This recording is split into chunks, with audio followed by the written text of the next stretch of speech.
Mom said she had every crack stuffed with rags, and she would wet them down. She'd hang sheets or over everything where dust might come in, but it didn't keep it out. It would come in somewhere. We didn't know whether we could make a film. We wanted to make a film, but we didn't know whether we actually could, whether there would be any survivors or enough survivors to give the kind of broad narrative that we do in fact have. That was the 1930s. That's a long time ago, and I was really afraid that that opportunity for us to do that had passed 18, 19 years earlier. We rushed in the World War II film to get veterans. This is a decade before, and we realized we'd have to find folks that were children, teenagers during the time. And there was a kind of urgency. The first thing we did was bring in the local PBS stations. We said, if we have Ken Burns saying, send me your stories, send me your photographs.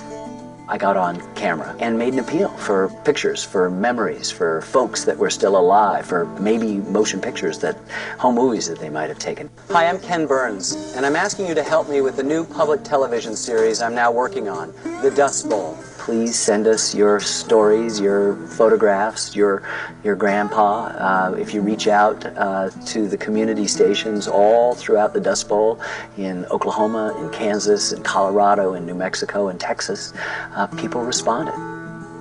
We kind of realized that if we wanted to find the best stories, we had to try to blanket every possible outlet that we could, get every means to let these people know that we were looking for them, because we knew they were out there, but they're not easy to find. We called, I think, hundreds, if not thousands, of senior centers, newspapers, local magazines, museums, libraries, and we asked them to help us because they're the experts. We went to the people here on the ground who know who's out here. Julie and Susan did an incredible job convening these round tables, and they'd set up in a little town of maybe 500 people, and 25, 30 people show up with their photographs and would tell them their stories. They brought back stories of a couple hundred people. And from that we decided we do have what we would call critical mass, that we knew that we probably had enough stories from live human beings that are compelling and true to make a film out of. When we did the on-air appeals at local PBS stations, I received an email from somebody who said, I think you might want to talk to my father-in-law. His father-in-law's nickname was Boots. And I thought, well, that's a good start. It's a great nickname. And I said, well, I'll give Boots a call and see how the conversation goes. And I was on the phone for an hour and a half with Boots. And he told me so many wonderful stories. It was obvious he was a wonderful storyteller and had a lot to share with us. It'd be still. It'd be as calm as it could be. And then when that dust got there, wham, it would hit you. And it was just a roll. It was scary. It scared the heck out of us. Mother'd pray about it, And us kids, of course, we were just little, and we stayed pretty close to Ma, I guarantee you.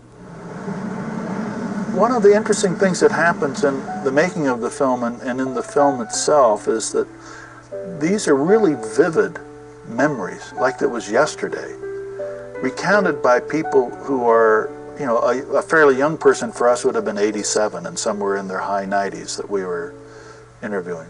But when they started telling the stories, it was like it happened yesterday for them. But because they were now parents and then grandparents and then even great-grandparents, as they're thinking about that situation, you could also feel them having a better understanding of what their parents must have been going through when they were facing the things that they were facing. Well, it was pretty bad. My mother saved sugar sacks and flour sacks for material to make my panties, and I had a dress made out of flour sacks. It wasn't good percale, it was just cotton that had been printed like little flowers on the sugar sacks. It's a very interesting thing that was going on with many of those people, who were the age of my grandparents, talking about when they were 8 or 9, so vividly, and they're an old person telling a childhood story. They've become almost like extended family in many ways. It was a wonderful day today for just that reason, because it was like seeing, aunts and uncles and grandparents and parents that we hadn't seen in a long time, but still have been in close touch with. Hello, I feel like I know you like you're my grandmother. You're a big star of our film, Imogene, and we're so happy that you're here. Thank you so much. Now we're back in the Dust Bowl. We're going to the little towns of Amarillo, of Oklahoma City and other places and saying, here's what we have. Can we share it first with the survivors? The first showing, let's show the folks who helped us tell this story. This is a historical account of an often overlooked, much overlooked moment in American history. You realize what an extraordinary gift their memories are, and they bring back intact and in a present sense what happened.